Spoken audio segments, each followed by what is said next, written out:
On TV, on radio, and on your smartphone. This is Talk TV.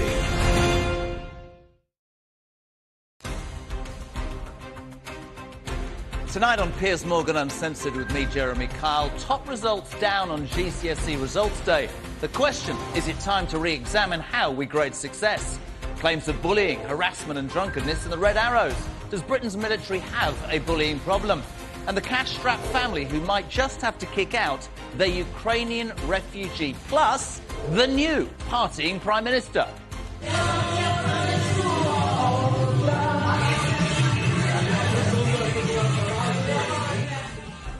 Finland's PM faces fresh calls to quit tonight. The question is she being treated unfairly?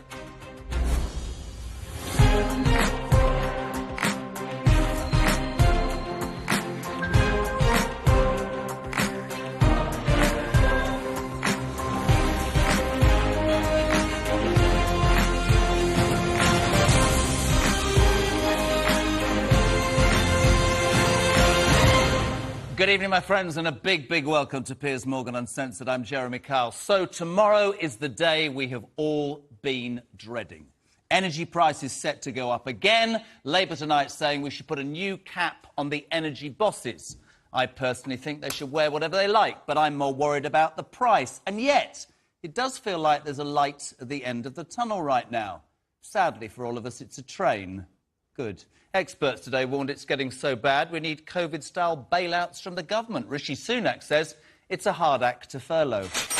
Brilliant. Number 10 is on board, though. They say we should eat out and turn the lights out. Good. We do have good news tonight, my friends, on the crisis of raw sewage flowing onto Britain's beaches. This makes me so happy. It's upsetting the French. Thank you. MEPs in France, apparently they want to sue Britain over the waste leaking into the Channel, claiming it's harming marine life. Apparently the outflow of effluent hasn't deterred migrants, though, who continue to arrive in record numbers. But at least the UK sent its first unwanted visitor to Rwanda this week. Sadly, it was Prince Harry. It does, thank you, even he loved. It does feel like just about everything's going up at the moment, doesn't it? Exaggerations in this country have increased 1 billion %. You're building your part up. There's one exception, though. Spare a thought for the school kids. Let's get serious. Top grades in GCSE results fell by 3 percentage points this year. Results have also exposed massive regional disparities across this country. Now, one person, and I'm so proud to say this, who did remarkably well is my daughter Ava. She has suffered from severe dyslexia from the moment she went to school. And 5 years ago, myself and her brothers and sisters wouldn't have even imagined that this young lady could have sat exams. And I have to tell you, without any shame, I burst into tears this morning.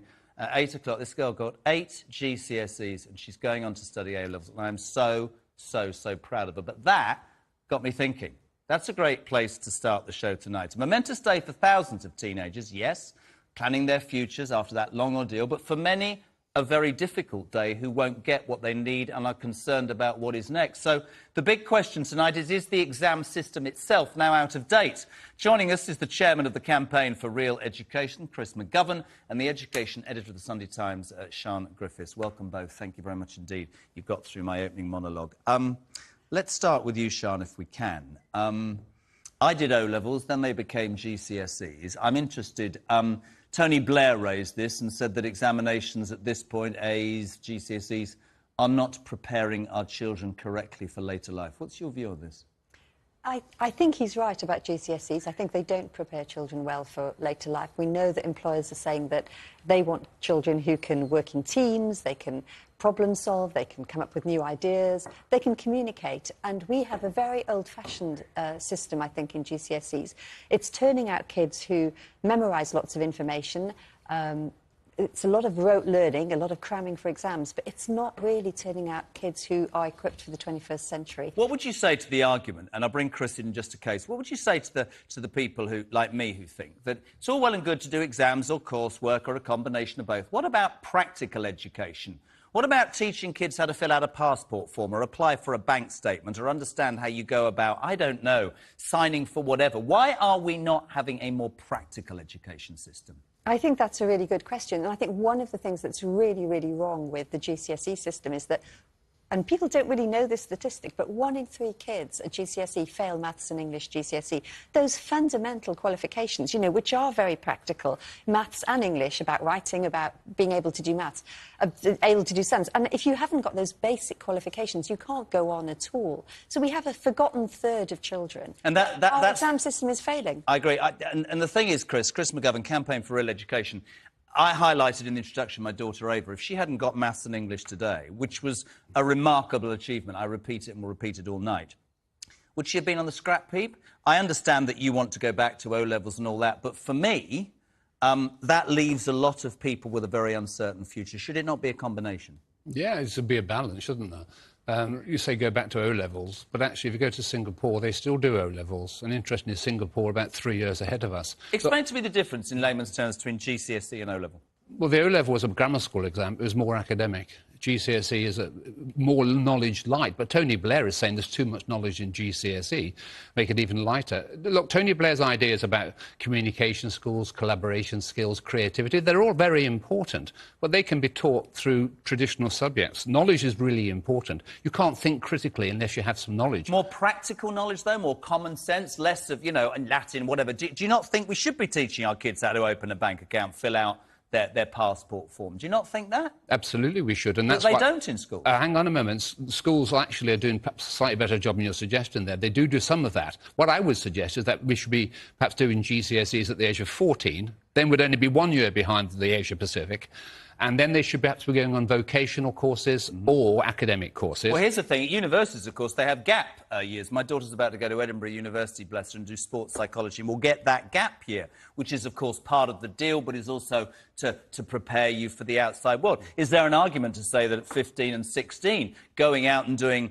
an apprentice-type thing or work experience or something in the workplace gets you more prepared for the outside world? I think that's a really good idea. And there are some schools that are starting to do this. So there's a school called XP, and it sends pupils out on kind of real-world expeditions into workplaces to solve real problems and work in teams with employees to really understand and learn about the workplace. There's a school that asks kids to come to school in suits to kind of prepare them for the workplace. So I think schools are starting to change. But I think the problem with the GCSE system, it's so kind of fixed, and it's like 10 subjects and it's 2 years. And it is. Yeah. It is, but there is flexibility, and I know this from Ava, to go to the foundation course, and there are certain courses you can do differently. I want to go back to how we make our kids, Chris, smarter, more adaptable, more ready for life. Is it... Right, a full set of exams, 10 exams, fantastic. Is it exams that have more coursework? I mean, the argument about including coursework can be, you know, what if the teacher doesn't like you or doesn't get on with you? Or, and here's the big, you know, elephant in the room. All schools we know are interested in how they look and how many people they pass. So if a large percentage, and this is a relevant point I know you'll agree with, if a large percentage is coursework, are they not going to mark the coursework higher because they want their school to do well? Well, we've seen that in the last couple of years. We've seen teachers predicting grades, been very, very generous, understandably so. We do definitely need more practical skills in school, but what we need to also look at, crucially, everything depends on the quality of the teachers. Not many of viewers tonight will understand that in schools, the majority of staff are not teachers, which is extraordinary. Is that one of the major failings of the education system? Well, it is, because what we have is that we've got, in a primary school, for example, we have tables in most schools with children sitting around with their backs to the teacher at half the time, and they have classroom assistants. Yeah. That's expensive. Go to China, where they have a class perhaps twice the size. All the children are facing the front, and the teacher is actually teaching those children.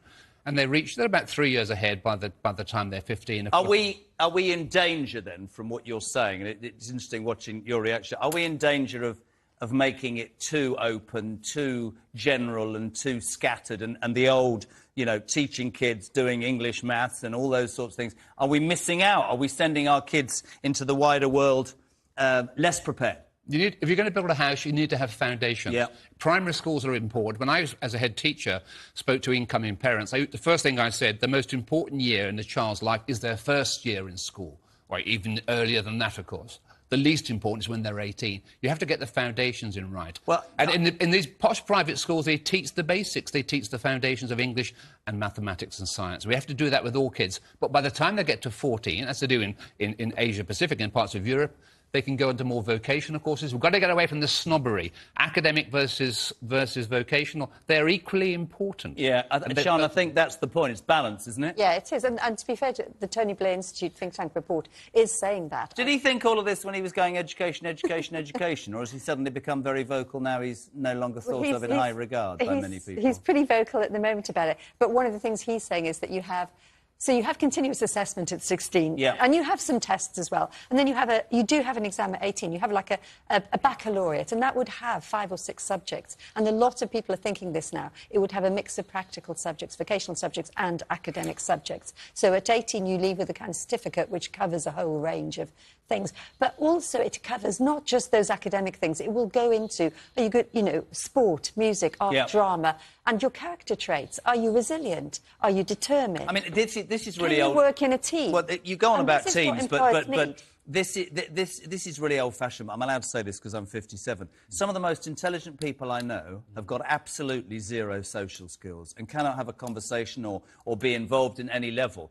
And I think, for me, it's about balance. It is about sport. It is about public speaking. It's about...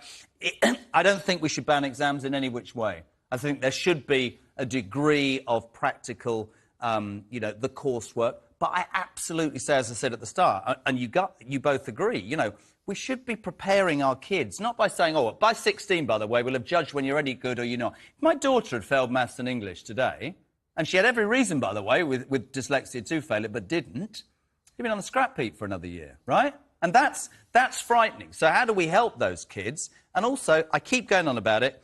I'll give you a very quick story of a school that my son's going to, and we went to see that. My son's, he's at a reasonable level of education, and the headmaster was telling this story about this kid. And this kid was doing no good in exams, and the headmaster said, we took time with this boy because he didn't seem to be switched on at all. And they found out, you'd all laugh, he liked skateboarding, right? So this headmaster used his brain and gave him, I think, 3 1-hours in afternoons during a week to do skateboarding. He now represents Europe for the United Kingdom under-16s, and he's passing maths and English because they found something practical that galvanised him as a human being. That's the point, isn't it? That's the exact point. And, Jeremy, what inspired that boy would have been great teaching. Yeah. We need great teachers in our schools.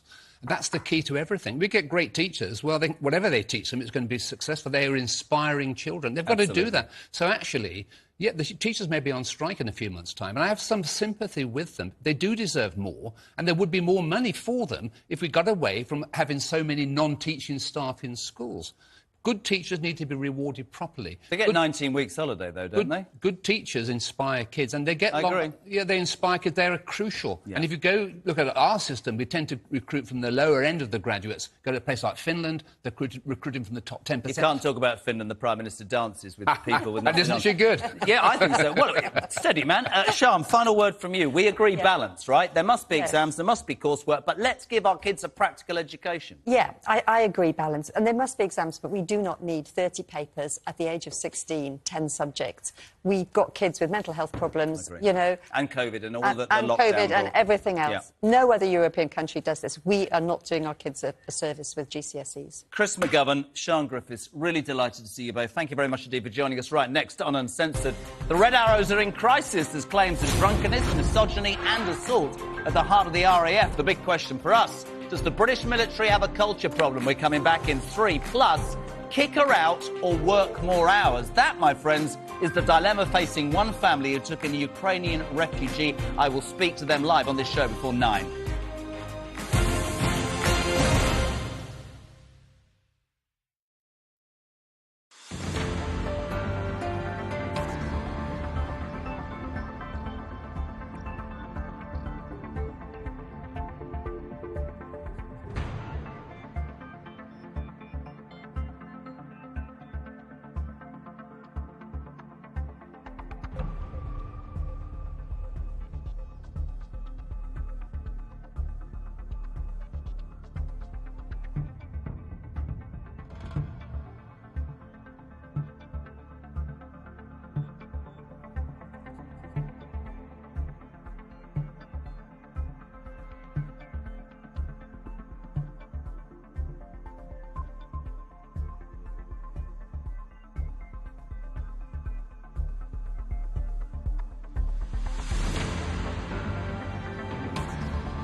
Welcome back to Uncensored, my friends. Now, Royal Air Force display team, the Red Arrows, are one of the jewels in the crown of the British military. Their colourful patriotic air performances are the signature of major national celebrations like the Queen's Platinum Jubilee in June this year. But behind the pageantry, the Red Arrows are in crisis, facing claims of harassment, bullying, drunken brawls, and treating female recruits as fresh meat. So, just a few bad apples or evidence, my friends, that something rotten is at the heart of the British military. Joining us now are former commanding officer of the British Parachute Regiment, Major Chip Chapman, and former British intelligence officer Philip Ingram, who is co-founder of the Independent Defence Authority, a body set up to advise military personnel. If I can say to both of you, welcome, and just start by just listing those Red Arrows allegations. Female recruits to the RAF Scampton-based Red Arrows were considered fresh meat. Young recruits were pestered and bombarded with WhatsApp messages as soon as they joined the squadron. Drinking sessions took place just hours before flights, and alcohol-fuelled fights took place regularly. Let me start with Chip Chapman. Is this, are these allegations a mirror of a toxic culture in the British military, or is this being over-exaggerated, Chip? Well, I'd hope they're not, but what you can say is that this is predatory behaviour of the worst sort. We've been trying to get rid of this for at least 20 years. I remember going to a focus group in 1999 about letting gay folk into the military. And, of course, it wasn't the fact that we're going to let gay folk into the military. It's whether it's heterosexual or homosexual people that are predatory. And this is just wrong, predatory behaviour. Now, the Red Arrows, of course, have team, task and individual. That's the three ways that we look at things. They're very good at the team and task. It's the individuals and the flaws in their character which is really the issue here. And they needed to be weeded out. What's really interesting, Philip, if I could bring you in, is that Major General Chip Chapman just said that 20 years ago he was part of a focus group to get rid of this, which would give the impression that these problems have been obvious to many for many, many years. How widespread are these problems, in your opinion? The problems are widespread in that they exist in all three services. And the issues within the RAF Red Arrows I know very well indeed. And unfortunately, a large number of the allegations, there's a lot of substance behind them. They're not across the whole of the services. The majority of the armed services are very good, very well behaved, and there's not an issue with them. However, the trouble is with these toxic small pockets that there are failures in command to deal with the issues that are causing the toxicity. That gets worse and leads into not just inappropriate behaviour, but also verging on criminal behaviour. And it's that undermines the operational effectiveness of those particular units. I see this as a failure in command. So this is about leaders. Chip, can I just say something? We were talking about this in the pre-production meeting, and I was saying that in many services, presumably the military, many emergency services programmes I've done on, there is a gallows humour. And many people in the emergency services would say, we wouldn't get through our day unless there was gallows humour. But there is a massive difference, is there not, between gallows humour and bullying, misogyny, harassment. And the military, if this is as widespread as Philip says and has been going on for as long, that doesn't shine a great light on us, does it? No, it doesn't. And any organisation should mirror the culture of its time. It's a fact that cultures change. So all the stuff that was going on 20, 40 years ago, doesn't matter what time frame, of banter, which would now be deemed to be unacceptable, is the modern age when cultures change. We've seen that over the last 100 years.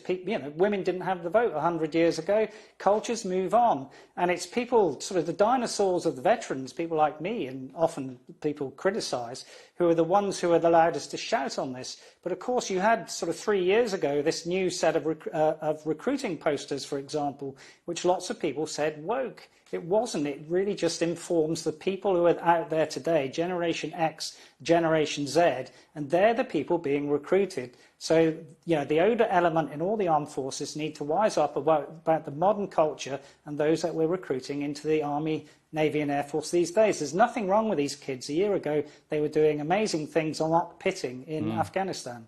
You call yourself part of the older generation. You say that 20, 40 years ago, the world was a different place. We accept that. But what would you have done In a different world, if a soldier came to you and said, I'm being bullied, there's sexist behaviour, I'm being harassed, what would you have done? Would it been, I'm not criticising you, I'm saying what different the world is, would you have said, come on, stiff upper lip, get on with it, or would you have taken those allegations seriously? I would have brought the SIB in straight away, which I did at least 2 occasions when I heard those sorts of things. There is no nature or way that that stuff is tolerated. There are no shades of grey in discipline. There's just something happens or something doesn't happen. If something happens that's wrong, you deal with it. If you don't, you've lost your morality and your leadership. Particularly if people don't come to you in the future, you are no longer a leader if you allow that to be acceptable. Philip, you've talked about how you think there's a problem with the leadership in the military, across the military. What sort of evidence have you got to back up your claims? What are people coming to you and saying from across the military spectrum? I've got tens of stories. The common theme across the board is that they don't trust the chain of command with their complaints. And that's actually backed up by the previous Service Complaints Commissioner, who turned around and said in her final evidence to Parliament that 90% of those who should complain don't complain because they don't trust the chain of command. And part of the reason behind this is what the chain of command does is it tends to obfuscate, it tends to delay, it tends to try and sweep things under the carpet, it tends to try and solve things in an inappropriate way and bully complainants in many cases. And people get concerned about that. And therefore, a lot of the issues are sort of either not brought out to the front or they're hidden. And that has a huge effect on... It's a relatively small number of people, but it's got a huge effect on that small number of people's mental health and their ability to operate. And it has an effect on the operational capability of the units that they're part of. I'm very proud of our military, despite... The Minister of Defence... if I could just say this, I'm very proud of our military. And so am I. Despite what austerity and the cuts have done to them. But what's really interesting is, as you quite rightly said, I mean, I remember over the years you'd heard stories of initiation ceremonies at Sandhurst and places like that and kids not seeing it through. The world is a different place, and it's not good or perhaps right to hear that an organisation would poo-poo somebody saying, you know, I'm being bullied, But I'm going to ask the obvious question that will go down like a lead balloon. I'll start with you, and I don't disrespect anybody. Would there be part of the military, Philip, that would go, come on, get on with it, stiff upper lip, it's happened for 40 years, what are you moaning about? Still.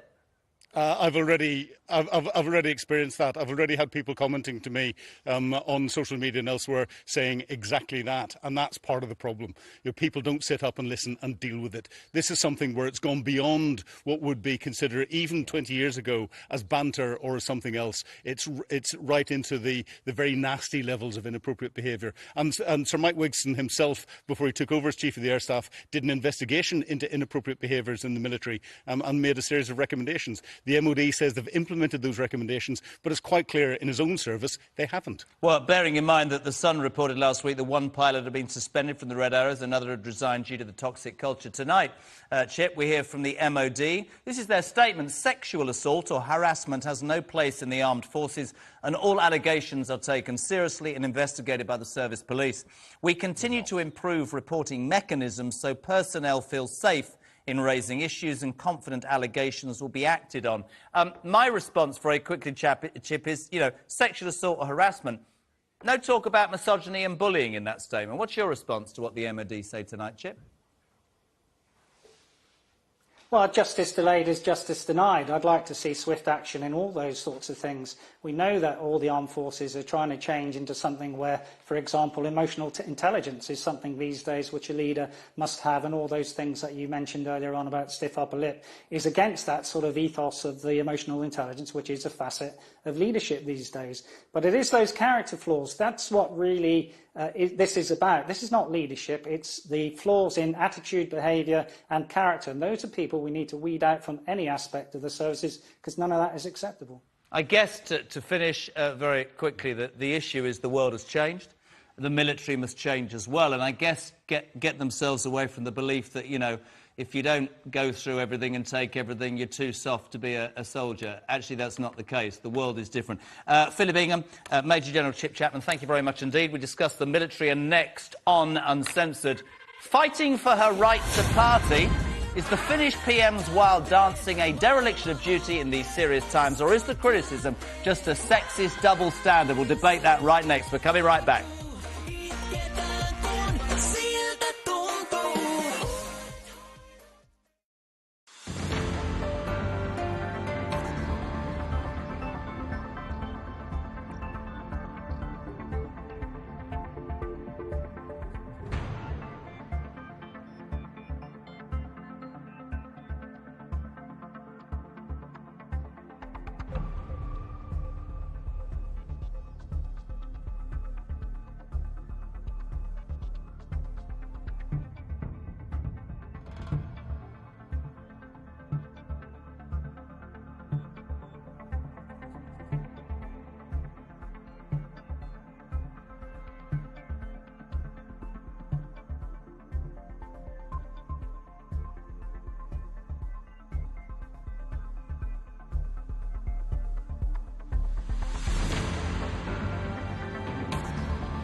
This is Talk TV.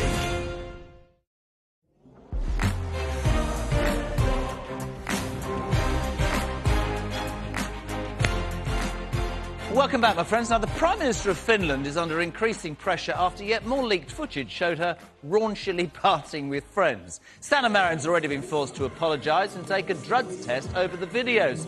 Today, she told reporters she's extremely disappointed by the number of leaks.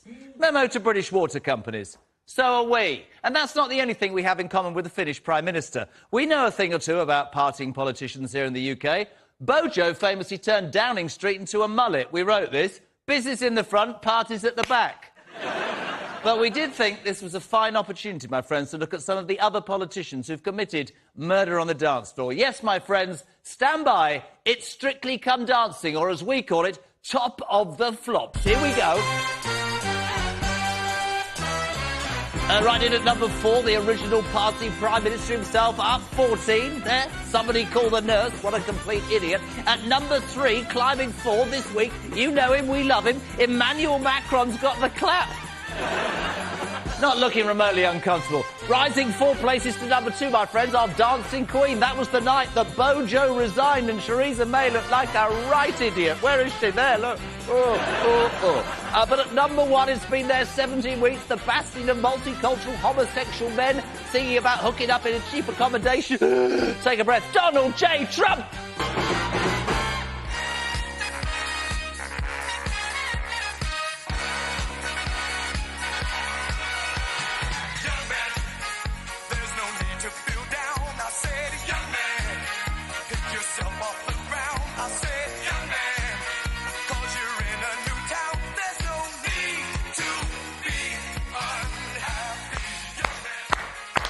Sorry, shush, stop. I'm now joined by Talk TV presenter Mike Graham and political journalist, a good friend, Ava Santina. What did you think? Yeah, what is that? Donald Trump. What did you think of my little... Did you? I thought it was great. Brilliant. Yeah, it's great. Ava, you look completely underwhelmed. Let's start, though, on a serious note. Finnish Prime Minister. Is there double standards between men and women in politics? I mean, Australia's PM Anthony Albanese was spotted chugging down a pint of beer and he was celebrated. Yeah, but he wouldn't be celebrated here, would he? Because here we're terribly prurient about all this kind of stuff, except if it's a woman. Now that it's a woman, all the women in Britain are going, isn't it great? Look at her. A fine, upstanding vision of femininity.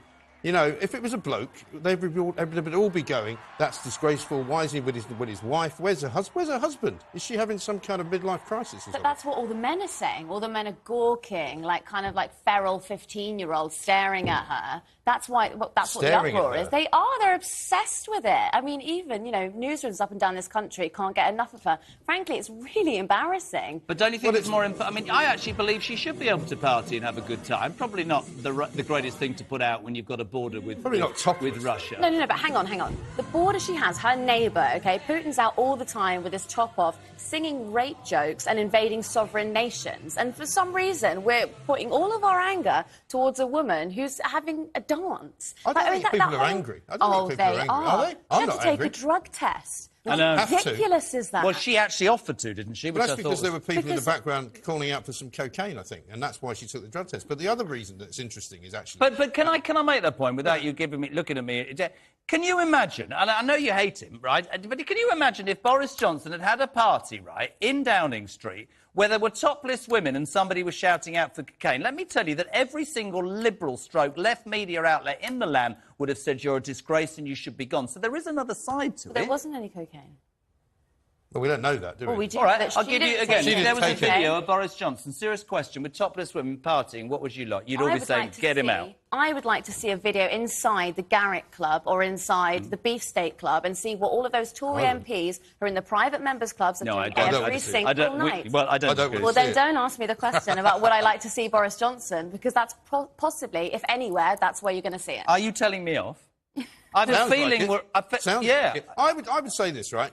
Party away if you like. Party away if you want. Probably not best it came out. Probably not best it came out. There are some who think that it's actually a Russian plot to get rid of her because, they don't like her very much and she wants to join NATO and all of that. So they could be hacking into somebody's iCloud, possibly. But it's a bit unwise to let all of that stuff be taken... Impetuosity of youth, maybe, the youngest leader in the world. Yeah, she's not that young, though. She's 36. That's very young. But, you know, we need... Well, it is for Mike and I, yeah. Well, it's young, it's young, but it's not young enough to be stupid. Let's move on. That I actually am going to stake my not my career, because I've got one. I'm going to stake what I believe on the next thing. There is a story this week that I hope we all find absolutely disgusting. A town at the centre of one of Britain's most notorious child sex scandals, Rotherham.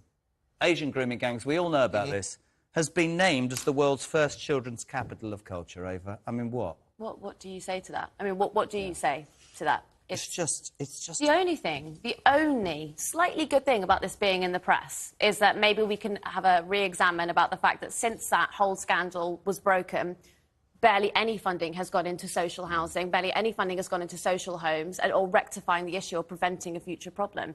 I mean, I spoke to Maggie Oliver about this week, and she was obviously one of those campaigners who managed to get something done about all this horrible stuff. And she was absolutely amazed that anyone would think that this will somehow rejuvenate the area, and it will somehow make people think of Rotherham in a different way. It's just bizarre. I don't think Rotherham will be looked at in any different way until they deal with this, and they haven't dealt with it. And there are still cases coming up all the time. But I mean, without wanting to sound like your love child, what idiot went? Oh, I'll tell you what, the children's capital of culture. Let's pick. It can be any city in the world. Let's pick Rotherham. That just doesn't make sense. It's probably the same idiot that doesn't allocate the correct funding where it should go. Completely agree. We were all, quite rightly, the world has been shocked, the United Kingdom in shock about Olivia Pratt-Corbell's senseless murder on Monday night.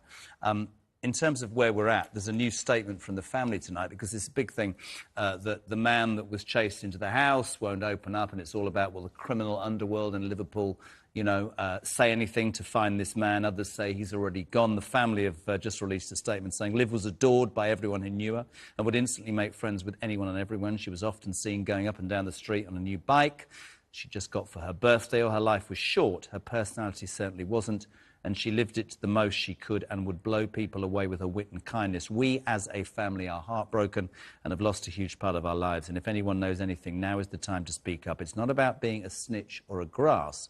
It's about finding out who took our baby away. Please do the right thing. Mike? It's just heartbreaking, isn't it? I mean, you look at those pictures and, you know, we've got children.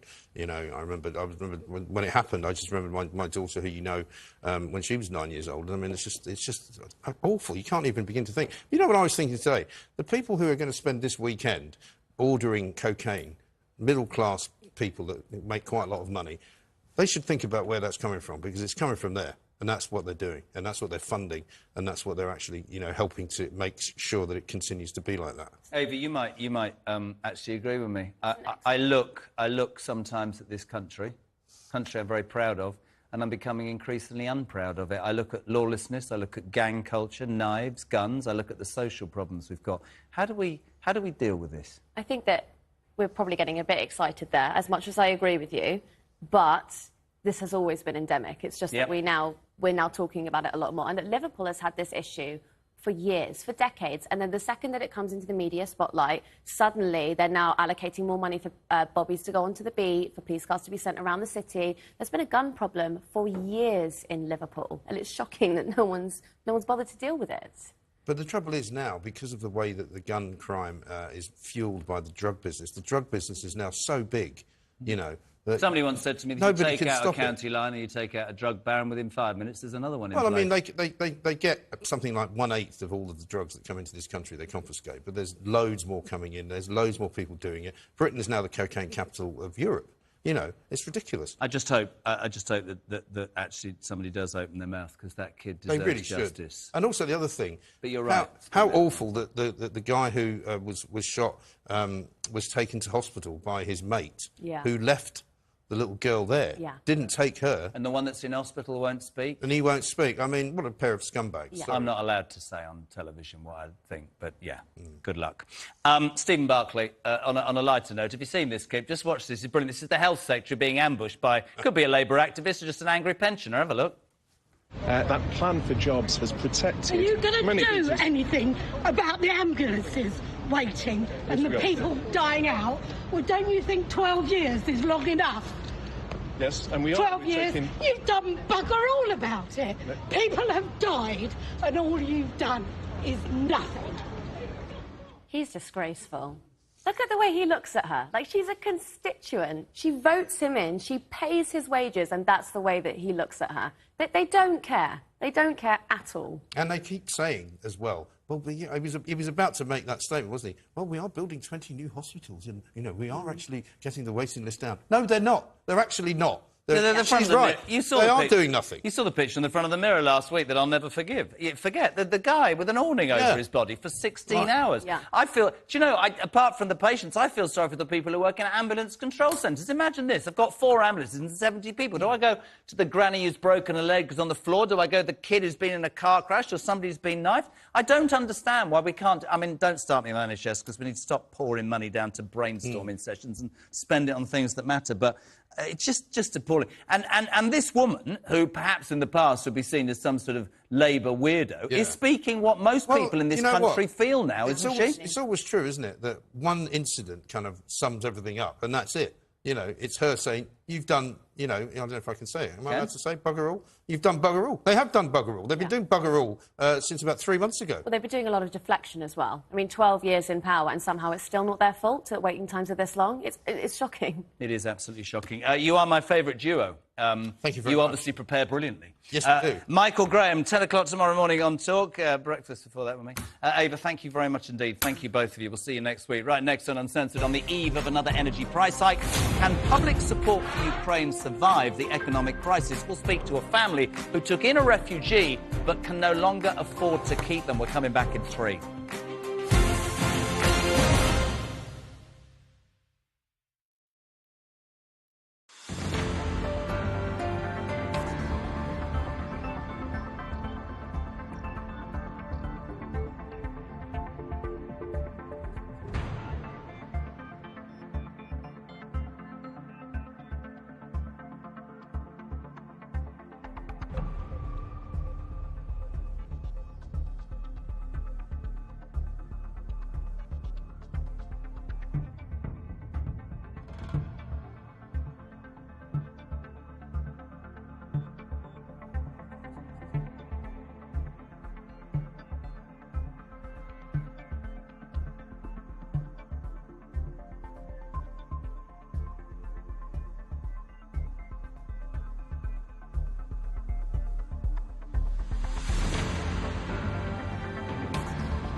Welcome back, my friends. Now, tomorrow morning at 7 a.m, Ofgem will announce another hike in the energy price cap, signalling more bad news for hard-up families. Fuel prices have rocketed around the world, in part because of that war in Ukraine. But as Brits pay higher bills, Prime Minister Boris Johnson wants us to remember that the Ukrainians are paying in blood. Tonight on Uncensored, we want to know, can the public's support for this war survive the economic crisis? And should those taking in Ukrainian refugees be getting more than 350 quid a month? Joining me now from East London is Admiral Lord West, who thinks we must continue to confront Russia, and it's a small price to pay. In Wales, we have Oliver Orchard, who's taken in a Ukrainian refugee but is struggling by his own admission to pay the bills. And in the studio is Heritage Party leader David Curtin, who says that Britain should be putting the British people first. I'd like to go to Oliver in Wales, if I can, really as a starting point. Oliver, you and your family made that decision in May. You say that you have received your £350 per month in lieu, but the reality for you now is it's a struggle, financially. Well, I suppose I should actually sort of preface this and say that, you know, it's not that much of a struggle as it stands. We are in a position where we can do this. We believe in the principle of what we're doing. We stand by it. Everybody is feeling the pinch. And we are making our way through this. And it will be absolutely fine. So we are not struggling. But what I will say is, on that note, the early days of this, when she first arrived, and we had to sort out everything from food and utilities and making sure she was finding work and all those other bits, that's when we felt the pinch initially. And I think that's where a lot of people may have struggled in that first Oliver, acute stage of the 8 to 10 weeks. Oliver, you told my team, because we built up such a relationship with her, we don't want her to leave in a difficult situation. But we're finding ourselves increasingly in a financial situation. Either she has to go or we have to work extra hours. So that is an issue, isn't it? It's something, it's an issue, but there are bigger issues than that. You're a good person, I can only speak for us. Well, no, you know, we discussed this with your team, and the way I see it, yes, I have worked a lot more days and more hours. I'm still feeling the echo and the echo of Dunkirk spirit. I think of my great-grandfather at times like this. He was a captain in World War II. And it's instinctive. I don't have a problem. It's okay. If I've saved one person and I saved her son from being injured, wounded on the front line, then we've done our part. It's okay.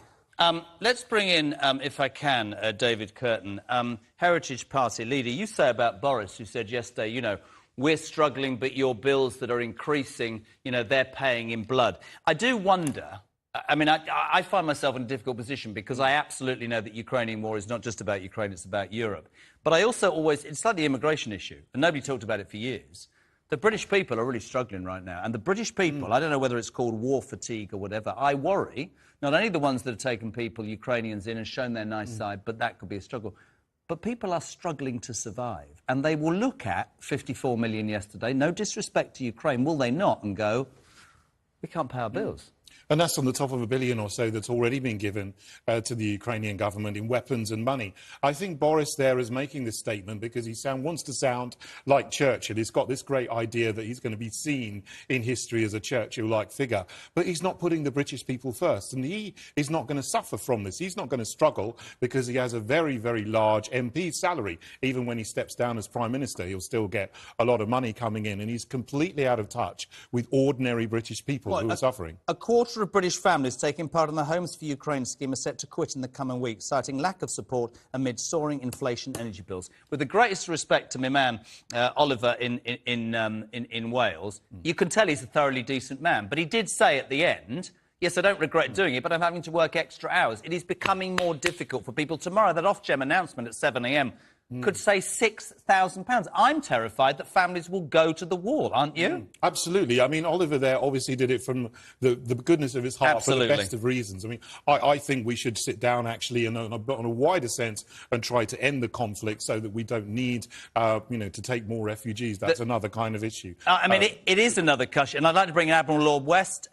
former First Sea Lord. You say, Admiral West, Boris is right. We have to confront Russia and Ukraine. I might agree with that as well, but I want to ask you this. In doing that, are we causing our own people to suffer unnecessarily? I think there are a whole raft of things that are making a perfect storm in terms of people's incomes and the amount of money they have to spend. But I have no doubt whatsoever that making sure we support Ukraine is putting the British people first. We have in Putin a man who used polonium, a radioactive, very unpleasant material, quite freely in London to kill someone. We know he then used a nerve agent to kill someone in Salisbury. He breaks all of the accepted norms of behaviour. He has made it very clear that he wants to see Russia back to where it was when it was a Soviet Union. And I'm afraid we had to confront him. Now, I'm afraid that is costing money and it's difficult. I think Boris is correct that actually Ukraine are paying in terms of blood, and that's not very nice. But if we don't stop him, we will end up being in a position where our people are paying in terms of blood. The point is, weirdly, spending in Ukraine, I agree with that. But as David Curtin says, and Oliver alluded to, David, I wonder whether politicians actually truly understand, because they've had 6 weeks holiday and we've had a government that's not been there. Do they know what tomorrow morning means to so many families, the length and breadth of this country? Oh, first of all, I'd say I do actually disagree with Admiral Lord West. I think we shouldn't have got into the conflict in the first place, and we should be de-escalating the conflict rather than trying to prolong it, because that is actually. But does he want to de-escalate it, Vladimir Putin? If you don't take on somebody like that, as Lord West says, what do you get? Is he going to run over everywhere else? If you sit around the table and negotiate and stick to the Minsk agreements, which we had in place. But he didn't agree with them. He's been smarting since the Soviet Union was split up, and he's gone into a sovereign, independent nation. Well, not at all. I think if you look at the wider issue, the ethnic Russian people in the Donbass area were being shelled and maimed and killed for 8 years, and he's gone in to protect them. So that's a different. I don't agree with that, but we've all got opinions. Lord West, you wanted to jump in? I haven't got much time. I'm sorry, I totally disagree with that. Why? I seem to have lost something there. Oh, he's gone. He disagrees with that. He disagrees. I mean, that is the fact. I mean, if we'd stuck to the Minsk agreement... Well, I disagree with that as well, by the way. I genuinely disagree with that. Well, we may have to disagree on that. But I think what nature is. Coming back to, how this is impacting on British families, that's what we need to put first. And we need to actually try to alleviate the suffering and the cost of living, the cost of energy crisis, which is coming tomorrow morning. Let's just talk, Oliver, very quickly, back to Wales. You are the person that took in a family. You're such a good man. I've got 30 seconds. You're not going to say you regret it, but as things get tougher, as that Ofgem announcement happens tomorrow, what happens if you can't make ends meet? What goes first, your family or the Ukrainian lady? 30 seconds, go. No, we'll always find a way to protect her. I minimised the windows on the desktop on this one back down to just human stories. She's been through a lot. Her son has been through a lot. I still believe if we just do right by another Ukrainian person, we can end the war that way. It's human stories for me anyway. Thank you very much indeed, Oliver. Let's finish with Admiral Lord West, whose sound is back. You were very vocal. You said, I disagree. 30 seconds, sir. Yeah, I disagree entirely that we mustn't confront Putin. When it comes to spending money, I'm afraid when you're faced with the possibility of war, that is where you've got to spend your money. If Putin succeeds, and if we then went to a greater war, then the NHS, welfare, these things would mean absolutely nothing, because it's the destruction and end of your country and your civilization. Very quick final question. Do you think the British people have the stomach to suffer as they are and keep supporting this war? Admiral Lord West, yes or no? I think the British people have, yes, except they do want to know that the people ruling them understand the pain that is being caused by a whole series of other things. Thank you very much indeed. And, David, that's the point. Where is the damn government? Nobody's explaining anything to us. 20 seconds. Yeah, well, the government, Boris Johnson's on holiday and he's gallivanting off to Kiev. He's doing public relations for himself, but he's not understanding what people are going through. And that is the key thing that he should be attending to. Thank you very much indeed, Oliver in Wales. David Curtin in the studio. Admiral Lord West tomorrow morning, Ofgem, 7 a.m. They say bills could be upwards of £6.5 grand. What will that mean? We're on Breakfast on Talk from 6:30, but that, my friends, is it from me tonight on Uncensored. Back tomorrow night from 8. Whatever you're up to, he told me to say it. Make sure you keep it uncensored. Have a great Thursday. Ta-ra!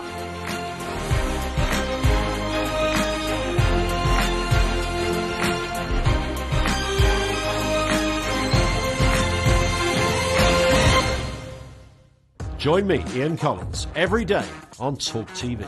There is nothing we hate more than hypocrisy. Discussing the big issues. Why was it so hard to establish the deputy leader was at a meeting with her colleagues? The callers. Alan in Grimsby, Tracy in Burton-on-Trent. Dave, thank you very much. Picking apart the big stuff. This simply does not wash. Look who's back under the spotlight.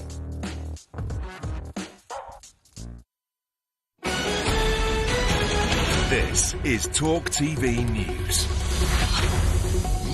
Good evening, I'm Emily Rose Adams. Olivia Pratt-Corbell's family have released a statement asking who took our baby away from us. Police in Liverpool say they won't rest until they find the 9-year-old's killer, who's still at large. Urging people to come forward with information, Olivia's family said that although her life was short, her personality wasn't. GCSE results show a stark divide between the South East and the rest of England. Analysis shows that around a third of students in London achieved top grades compared to a quarter or less in other regions. And the country can expect more train strikes after drivers at 3 companies voted overwhelmingly to walk out in a dispute over pay.